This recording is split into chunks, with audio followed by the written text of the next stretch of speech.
दोस्तों स्वागत है आप सभी का हमारे चैनल कवेल अकेडमी पर। देखिए हमारा जो है ये दृष्टि आईएएस की एक बुक आई थी प्रीलिम्स फ्लैट सीरीज, उसमें बात की गई थी भारत 2020 की बजट 2020 और आर्थिक सर्वेक्षण 2019-20 के साथ करंट अफेयर्स के बारे में बात की गई थी। तो उसी बुक का पूरा डिस्कशन है जिसमें हमने भारत 2020 के बारे में एक लेक्चर डिस्कस किया था, लेकिन बाद में इसे डिसकंटिन्यू कर दिया गया।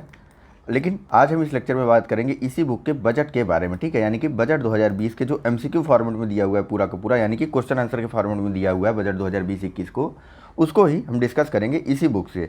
तो चलिए शुरुआत कर लेते हैं। बुक बहुत अच्छी है, आपको ले लेना चाहिए अगर अभी तक नहीं लिया है। मुश्किल से आपको 5 से 6 दिन लगना है, पूरी बुक खत्म हो जाएगी। चलिए शुरुआत कर लेते हैं। इसी बुक से हम जो है करंट अफेयर्स को भी डिस्कस करेंगे और निश्चित रूप से बहुत ही बेहतरीन तरीके से इसमें करंट अफेयर्स के एमसीक्यूज़ को बनाया गया है। चलिए बात करने से पहले जो मित्र नए जुड़ रहे हैं वह चैनल को सब्सक्राइब कर लेंगे और साथ ही साथ बेल आइकन के निशान को भी जरूर से जरूर दबा दीजिएगा और साथ ही साथ लाइक करते चलिएगा। देखिए कुछ आंसर्स इसमें गलत दिए हुए हैं, निश्चित रूप से वह बजट से संबंधित सवालों को लेकर के ही हैं। अन्य प्रश्नों के यानी भारत 2020 में जो थे वह बिल्कुल गलत नहीं थे। और साथ ही साथ बजट के जो 2-3 प्रश्न इधर उधर कहीं भी इतनी बड़ी बुक में गलतियाँ होती हैं। चलिए शुरुआत कर लेते हैं। तो पहले क्वेश्चन की तरफ बढ़ते हैं। मुश्किल से इसमें 26 क्वेश्चन है बजट को लेकर के, और जो कि सिर्फ और सिर्फ आपको आईएएस और पीसीएस की परीक्षाओं में काम आने वाले हैं। अन्य किसी परीक्षा के लिए मतलब मैं रिकमेंड नहीं करता हूं कि आप अन्य किसी परीक्षा के लिए इस बुक को या इन क्वेश्चंस को सॉल्व कीजिए। चलिए तो पहला क्वेश्चन है कि निम्नलिखित कथनों पर विचार कीजिए। कथन 1 है कि राजकोषीय घाटा सरकार की कुल उधार संबंधी आवश्यकताओं को दर्शाता है, और कथन 2 है कि राजस्व घाटे का अर्थ राजस्व प्राप्तियों की तुलना में राजस्व व्यय का अधिक होना है। आपको बताना है कि उपरोक्त कथनों में से कौन सा कथन सही नहीं है। ऑप्शन है ए केवल 1, बी केवल 2, सी 1 और 2 दोनों, या डी न तो 1 न ही 2। चलिए सही आंसर है इसका ऑप्शन नंबर डी, यानी कि यह 2 के दोनों कथन ही सही हैं, ठीक है। जैसा कि मैंने कहा था कि कुछ आंसर्स इसमें गलत दिए हुए हैं, हालांकि जो है एक्सप्लेनेशन में इन चीज़ों को स्पष्ट रूप से बताया भी गया है कि यह सही क्या है और गलत क्या है। एक्सप्लेनेशन बिल्कुल सही दिया है, बस विकल्प के प्रिंटिंग में थोड़ी सी मिस्टेक हुई है।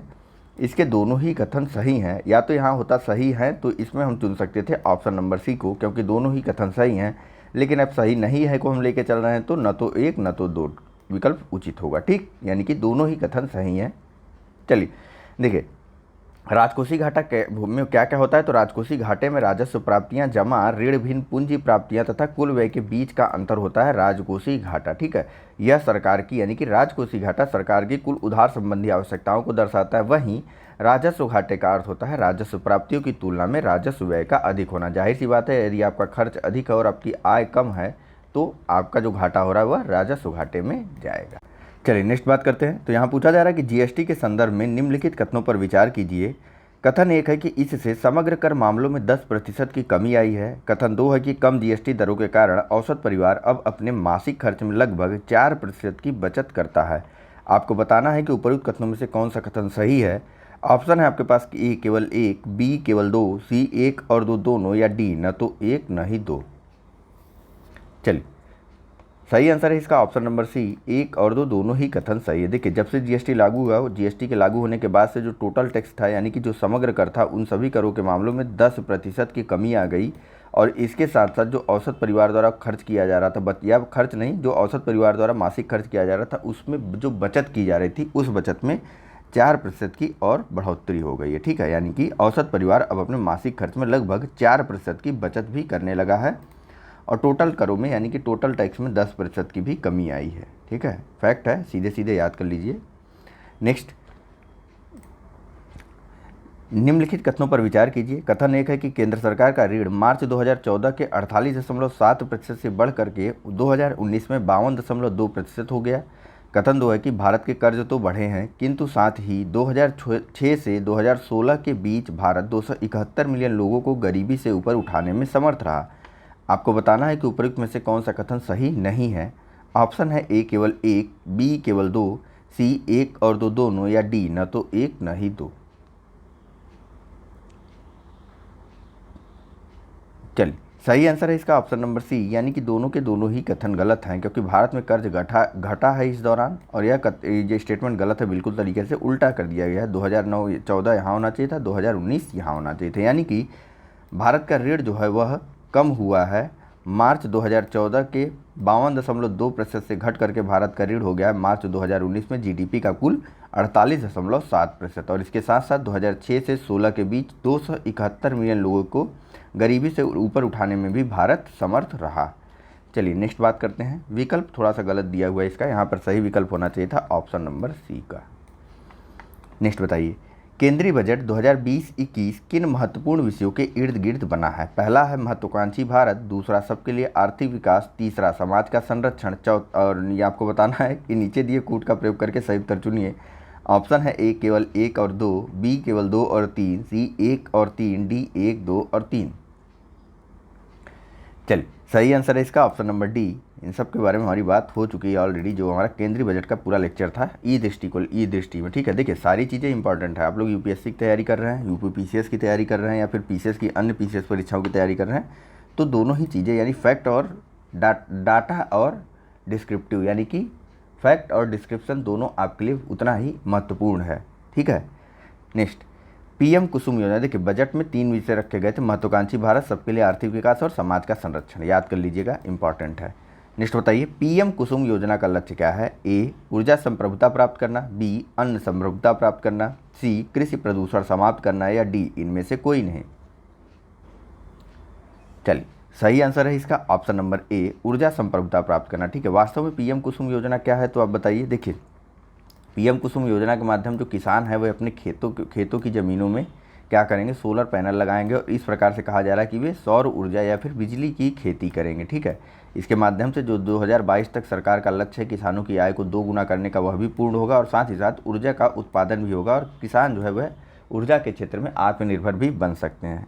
ठीक है, किसानों के साथ साथ भारत को भी ऊर्जा आत्मनिर्भर बनाने में सहायता मिल सकती है इस योजना के तहत। नेक्स्ट बात करते हैं, निम्नलिखित कथनों पर विचार कीजिए।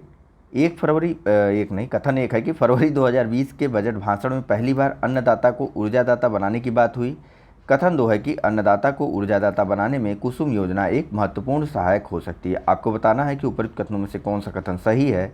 ऑप्शन है ए केवल 1, बी केवल 2, सी 1 और 2 दोनों, डी न तो 1 न ही 2। चलिए सही आंसर है इसका ऑप्शन नंबर सी, यानी कि 2 के दोनों ही कथन सही हैं। फरवरी 2020 के बजट में पहली बार अन्नदाता को ऊर्जादाता बनाने की घोषणा करने के साथ पीएम कुसुम योजना की शुरुआत की गई थी। ठीक है, चलिए नेक्स्ट बात कर लेते हैं। यहाँ बताइए, केंद्रीय बजट 2020-21 में उल्लिखित किसान रेल का उद्देश्य क्या है? ऑप्शन है ए किसानों के लिए यात्री रेल चलाना, बी किसानों के सहयोग से रेल चलाना, सी अबाधित शीत आपूर्ति श्रृंखला के रेल चलाना, या फिर डी उपर्युक्त में से कोई नहीं। अभी हाल ही में किसान रेल का उद्घाटन किया गया, कहाँ से कहाँ तक किया गया इसके बारे में आप लोग बताइए, क्योंकि मैंने डिस्कस किया था ऑलरेडी और इम्पॉर्टेंट है, जानना ज़रूरी है। नहीं पता है तो फिर से विचार कीजिए, गूगल कीजिए, सर्च कीजिए। देखिए थोड़ी मेहनत आप लोग करेंगे तो आसानी से चीज़ें याद रहती हैं।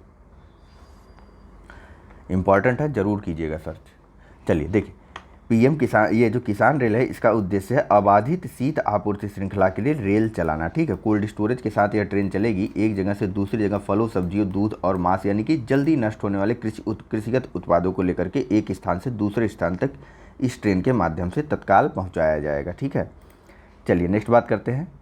निम्नलिखित कथनों पर विचार कीजिए। कथन एक है कि भारत के पास कृषि भंडारण, शीतगृह, माल ढुलाई वैन की सुविधाओं की 162 मिलियन मीट्रिक टन की अनुमानित क्षमता है। कथन 2 है कि नाबार्ड द्वारा इनका मापन और जियो टैग की कवायद की जाती है। आपको बताना है कि उपरोक्त कथनों में से कौन सा कथन सही नहीं है।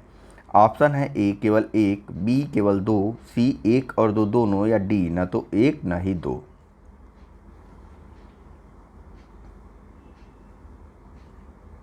चलिए सही आंसर है इसका ऑप्शन नंबर डी, यानी कि 2 के दोनों ही कथन सही हैं। ठीक है, देखिए इनका जो नहीं वाला है ना, वही प्रश्न ज़्यादातर गलत है। ठीक है, दोनों ही कथन सही हैं। यहाँ पर एक्सप्लेनेशन में इनके द्वारा बताया भी गया है कि देखिए भारत के पास कृषि भंडारण, शीतगृह, माल ढुलाई वैन की सुविधाओं की 162 मिलियन मीट्रिक टन की अनुमानित क्षमता है। नाबार्ड इन्हें मापने और जियो टैग करने की कवायद भी करेगी या करती है। चलिए नेक्स्ट बात करते हैं। निम्नलिखित कथनों पर विचार कीजिए। पहला कथन है कि जीरो बजट प्राकृतिक कृषि का सर्वप्रथम उल्लेख बजट 2020 में किया गया। कथन 2 है कि जीरो बजट प्राकृतिक कृषि से एकाकी फसलों को बढ़ावा मिलता है। आपको बताना है कि उपयुक्त कथनों में से कौन सा कथन सही है। ऑप्शन है ए केवल एक, बी केवल दो, सी एक और दो दोनों, या डी न तो एक और न ही दो।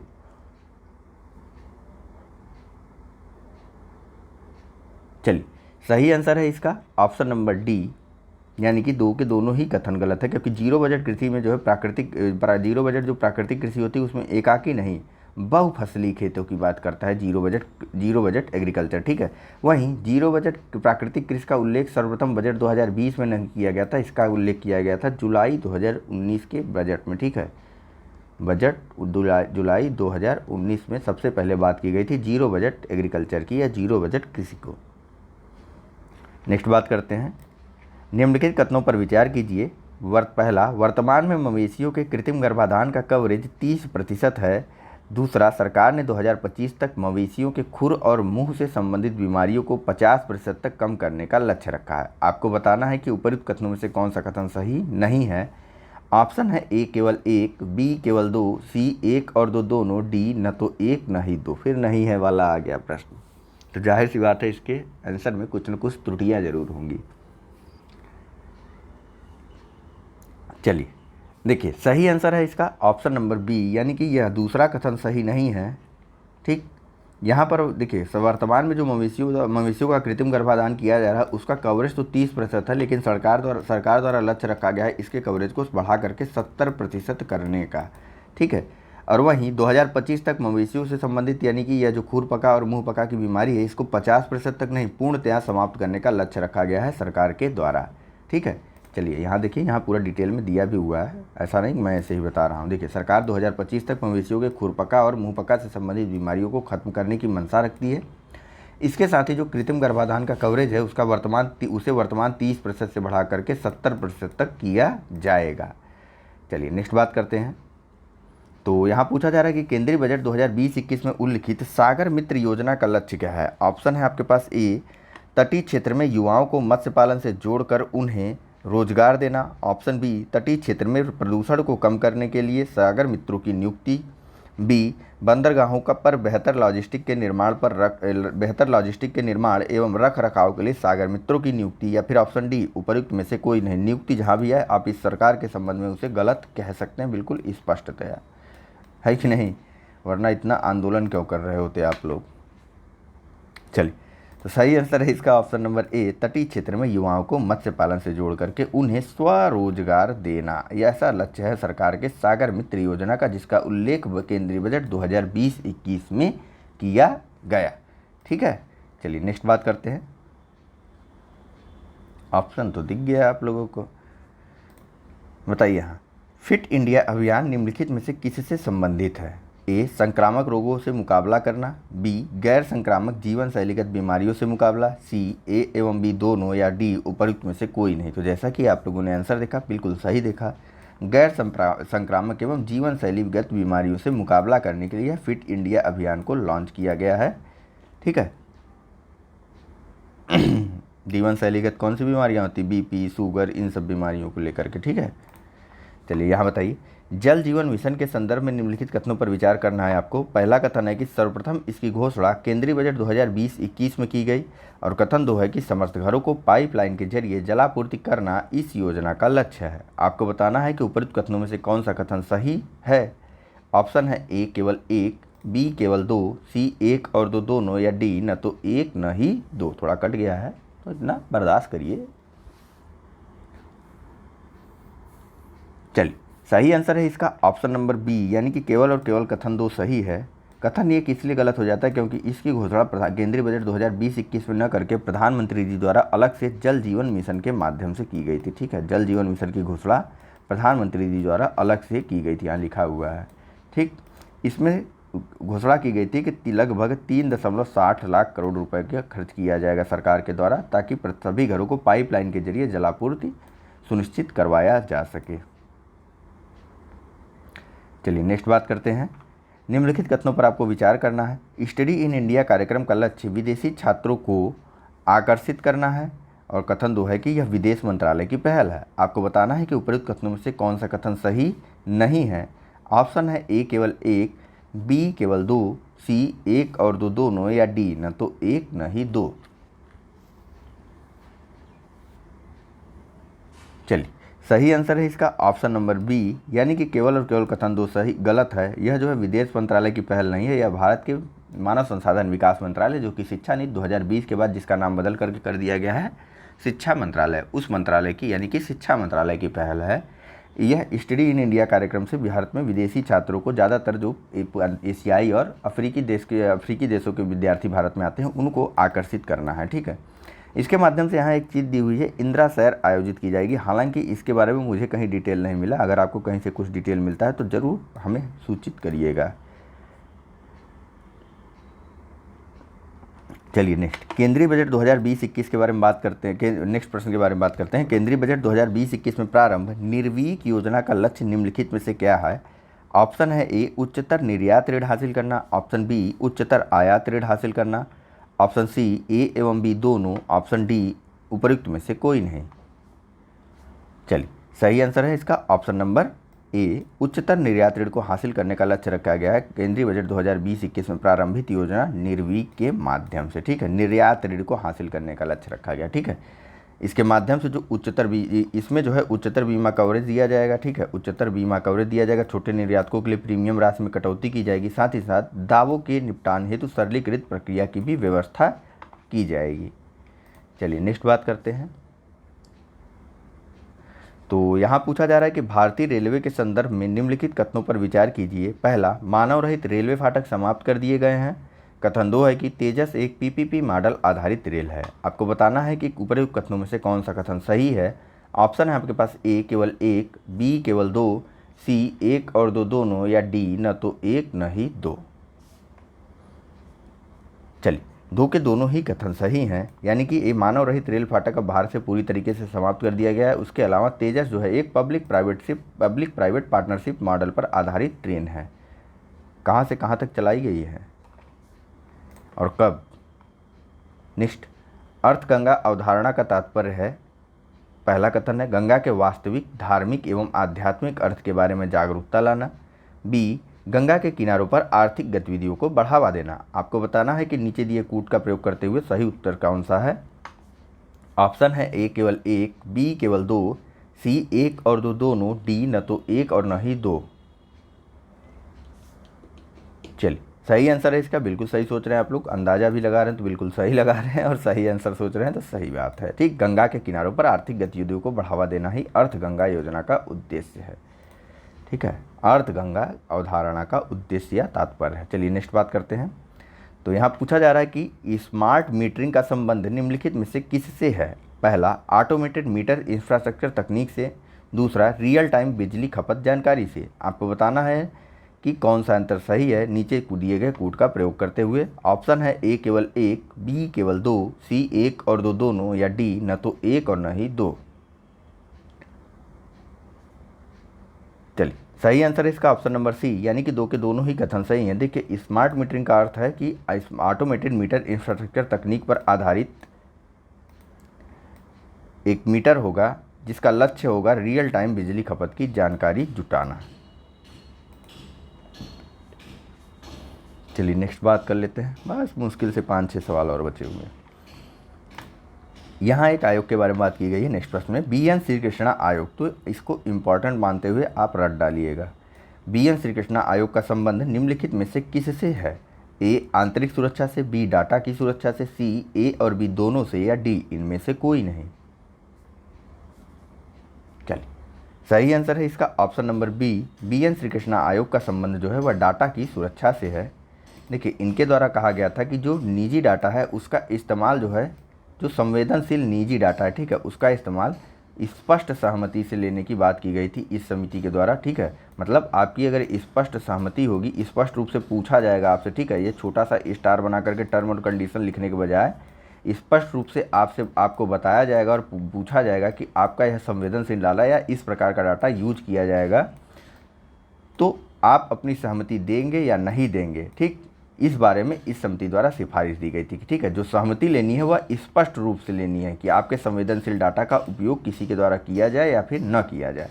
ठीक है, इस समिति के द्वारा यानी कि बी एन श्री कृष्णा समिति के द्वारा जो है डाटा की सुरक्षा को मौलिक अधिकार माना गया था, निजता के अधिकार के ही तहत। और साथ ही साथ यह कहा गया था कि किसी भी संवेदनशील डाटा के इस्तेमाल से पहले स्पष्ट सहमति को अनिवार्य बनाया जाए।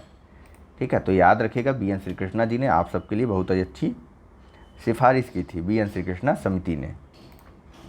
नेक्स्ट बताइए, निम्नलिखित कथनों पर आपको विचार करने को कहा जा रहा है। कथन एक है कि data is the new oil term का प्रतिपादन मुकेश अंबानी ने किया, और कथन दो है कि इस विचार के अनुसार डाटा के वैश्वीकरण को बढ़ावा मिलना चाहिए। उपयुक्त कथनों में से कौन सा कथन सही है यह बताना है। ऑप्शन है ए केवल एक, बी केवल दो, सी एक और दो दोनों, या डी न तो एक और न ही दो। चलिए, सही आंसर है इसका ऑप्शन नंबर डी, या ठीक, यानी कि दो के दोनों ही कथन गलत हैं। दरअसल data is the new oil term का प्रयोग किया गया था। ब्रिटिश गणितज्ञ थे एक क्लाइव हम्बी, इनके द्वारा 2006 में इस टर्म का या फिर इस वर्ड का प्रयोग किया गया था कि data is the new oil. ठीक है, इस टर्म का मतलब क्या है, तो देखिए इस टर्म का प्रयोग इसलिए किया गया था कि डाटा के स्थानीयकरण और देशीकरण की बात करता है यह टर्म। ठीक है, नहीं हम लोग बात करते हैं कि फेसबुक का एक सर्वर भारत में होना चाहिए, गूगल का एक सर्वर भारत में होना चाहिए जिसमें भारत के लोगों का डाटा सुरक्षित हो, यह डाटा भारत से विदेश में ना जाए। ठीक है, यही होता है डाटा का स्थानीयकरण। ठीक है, जिसका मतलब जो टर्म इसके लिए यूज किया जाता है वह है data is the new oil term. ठीक, यह इसी अवधारणा पर आधारित है, यह कॉन्सेप्ट कि जो सर्वर है इन सब का यह हमारे देश में होना चाहिए, हमारे लोगों का डाटा हमारे देश में रहना चाहिए, न कि किसी अन्य में। ठीक है, चलिए नेक्स्ट बात कर लेते हैं अगले प्रश्न की। तो यहाँ पूछा जा रहा है कि केंद्रीय बजट 2020-21 के अनुसार स्थानिक संग्रहालय वाले प्रतिमान स्थलों के रूप में किसका विकास नहीं किया जाना है। ऑप्शन है ए शिवसागर असम, बी धौलावीरा गुजरात, सी आदि चनल्लूर तमिलनाडु, डी कुरुक्षेत्र हरियाणा। चलिए, सही आंसर है इसका option number D, Kurukshetra Haryana का चयन इसमें नहीं हुआ है, बल्कि हरियाणा के राखीगढ़ी स्थल का चयन हुआ है। ठीक है, चलिए पांचों स्थलों के नाम जान लीजिए और रट डालिए। राखीगढ़ी हरियाणा, हस्तिनापुर उत्तर प्रदेश, शिवसागर असम, धौलावीरा गुजरात और आदि चनल्लूर तमिलनाडु। इन पांचों पुरा स्थलों का विकास जो है वह स्थानिक संग्रहालय प्रतिमान स्थलों के रूप में किया जाना तय किया गया है केंद्रीय बजट 2020-21 में। ठीक है, नेक्स्ट बात करते हैं अगले प्रश्न की। तो यहाँ पूछा जा रहा है कि निम्नलिखित कथनों पर विचार करना है आपको और हमको। क्या कथन है, चलिए पढ़ते हैं। पहला कथन है कि सितंबर 2019 में प्रधानमंत्री ने आपदा मोचन अवसंरचना सम्मेलन CDRI का शुभारंभ किया। कथन दो है कि अंतर्राष्ट्रीय सौर संघ की शुरुआत के बाद यह ऐसी दूसरी अंतर्राष्ट्रीय पहल है। आपको बताना है कि उपयुक्त कथनों में से कौन सा कथन सही नहीं है। ऑप्शन है ए केवल एक, बी केवल दो, सी एक और दो दोनों, या डी न तो एक और न ही दो। चलिए, सही आंसर है इसका ऑप्शन नंबर डी, न तो एक न तो दो। ठीक, यानी कि यह दो के दोनों ही कथन सही हैं। CDRI जो है उसका उद्घाटन किया गया था भारतीय प्रधानमंत्री नरेंद्र मोदी के द्वारा सितंबर 2019 में। CDRI का पूरा नाम है आपदा मोचन अवसंरचना सम्मेलन। ठीक है, यह अंतर्राष्ट्रीय सौर संघ के बाद ऐसी दूसरी अंतर्राष्ट्रीय पहल है भारत के अंदर। ठीक है, इसके पहले अंतर्राष्ट्रीय सौर संघ का मुख्यालय भी भारत में था। चलिए नेक्स्ट बात करते हैं अगले प्रश्न की। निम्नलिखित कथनों पर विचार करना है आपको। पहला कथन है कि अपनी स्वतंत्रता की 25वीं वर्षगांठ के अवसर पर वर्ष 2022 में भारत G20 की अध्यक्षता करेगा। ठीक है, यहाँ भारत लिखना भूल गए ये लोग। नेक्स्ट, इससे पूर्व 2008 में भी भारत G20 की मेज़बानी कर चुका है। आपको बताना है कि उपयुक्त कथनों में से कौन सा कथन सही है। ऑप्शन है ए केवल एक, बी केवल दो, सी एक और दो दोनों, या डी न तो एक न तो दो। चलिए, सही आंसर है इसका ऑप्शन नंबर ए, यानी कि पहला कथन तो सही है कि भारत अपनी स्वतंत्रता की 75वीं वर्षगांठ के अवसर पर वर्ष 2022 में G20 की अध्यक्षता करेगा, और अपनी इस अध्यक्षता के माध्यम से भारत यह साबित करेगा कि वह विश्व स्तरीय सम्मेलनों या फिर समारोहों का आयोजन भी अपने यहाँ करवा सकता है या फिर ऐसा संचालन करने में समर्थ है। ठीक है, और इससे पूर्व भारत में कभी भी G20 की मेज़बानी नहीं की गई भारत के द्वारा। ठीक, यह पहली G20 बैठक होगी जो भारत में वर्ष 2022 में आयोजित की जाएगी। चलिए नेक्स्ट बात कर लेते हैं। तो यहाँ पूछा जा रहा है कि निम्नलिखित कथनों पर विचार करना है आपको। ऑप्शन है ए, मतलब पहला कथन है कि भारत में कारपोरेट दरों को कम करके 22% कर दिया गया है, और कथन दो है कि हालांकि अभी भी यह विश्व के सर्वाधिक कारपोरेट दरों में शामिल है। ठीक, विकल्प यहाँ नहीं है, तो विकल्प सेम है यही। उपयुक्त में से कौन सा कथन सही है। ऑप्शन ए केवल एक, बी केवल दो, सी एक और दो दोनों, या डी न तो एक न तो दो। चलिए, सही आंसर है इसका केवल और केवल एक, यानी कि भारत में कारपोरेट दरों को कम करके अब 22% तक कर दिया गया। अब यह भारत का जो कारपोरेट रेट है या फिर कारपोरेट टैक्स है भारत में, वह विश्व में कंपटीटर स्तर पर आ गया। भारतीय कारपोरेट टैक्स मतलब कि अन्य देशों के समान लगभग आ गया है, कंपटीशन थोड़ा बढ़ गया है कि नहीं, न कि भारत में सर्वाधिक है। ठीक है, चलिए नेक्स्ट बात कर लेते हैं। तो यहाँ पूछा जा रहा है कि निम्नलिखित कथनों पर विचार करना है आपको। पहला कथन है कि बजट 2020 में व्यक्तिगत आयकर व्यवस्था में परिवर्तन किया गया। दूसरा कथन है कि नई कर व्यवस्था करदाताओं के लिए अनिवार्य होगी। आपको बताना है कि उपरोक्त कथनों में से कौन सा कथन सही नहीं है। ऑप्शन है ए केवल एक, बी केवल दो, सी एक और दो दोनों, या डी न तो एक न ही दो। चलिए, सही आंसर है इसका ऑप्शन नंबर बी, यानी कि कथन 2 गलत है। ठीक, नई कर व्यवस्था जो है करदाताओं के लिए अनिवार्य नहीं है, वैकल्पिक है। और उसके अलावा बजट 2020 में व्यक्तिगत आयकर व्यवस्था में भी परिवर्तन किया गया, यह कथन सही है, जबकि दूसरा कथन गलत है। इनके द्वारा देखिए, जहाँ पर भी नहीं वाला प्रश्न आया वहाँ पर इनके द्वारा ज़्यादातर एक प्रश्न को छोड़ करके हर प्रश्न में नहीं को छोड़ करके है वाले प्रश्न का जवाब दिया गया, जबकि पूछ या नहीं के बारे में रहे। ठीक, तो यहाँ पर आप लोग थोड़ा सा ध्यान दीजिएगा। हालांकि इसका PDF अगर आपको चाहिए होगा तो वह मेरे टेलीग्राम चैनल पे, मतलब हमारे चैनल के टेलीग्राम चैनल पर आपको मिल जाएगा। आप उसे @कैवल्या7 करके सर्च कर सकते हैं टेलीग्राम पर। चलिए नेक्स्ट बात करते हैं और लास्ट क्वेश्चन की बात करते हैं आज के इस लेक्चर की, मतलब बजट 2020-21 से संबंधित इस बुक के लेक्चर्स की। पूछा जा रहा है कि महिलाओं के स्वयं सहायता समूहों के लिए केंद्रीय बजट 2020-21 में कौन सी स्कीम लागू की गई है। ऑप्शन है ए नारी लक्ष्मी, बी महालक्ष्मी, सी धन लक्ष्मी, या डी इनमें से कोई भी नहीं। तो देखिए, केंद्रीय बजट 2020-21 के माध्यम से महिलाओं के स्वयं सहायता महिला सेल्फ हेल्प ग्रुपों के लिए जो है धन लक्ष्मी स्कीम की शुरुआत की गई है। ठीक है, इन सब स्कीमों के बारे में अभी हम डिटेल से बात करेंगे इसी बुक के स्कीम और योजना वाले पार्ट में, जब हम पहुंचेंगे करंट अफेयर्स की, जो कि बहुत ही अच्छे तरीके से दिया हुआ है। ठीक है, करंट अफेयर्स का बेस्ट MCQ आपको मिलेगा, मुश्किल से 100 पेज है। आप चाहें तो बुक को खरीद लें, 2 दिन लगना है, ख़त्म हो जाएगा। ठीक है, चलिए थैंक यू वेरी मच फिलहाल इस डिस्कशन के लिए। और जाते जाते चैनल को सब्सक्राइब करना मत भूलिएगा। देखिए, ये बेचारा बता भी रहा है यहाँ उंगली के माध्यम से। चलिए लाइक भी करते चलिए, मैं कह रहा हूँ। धन्यवाद।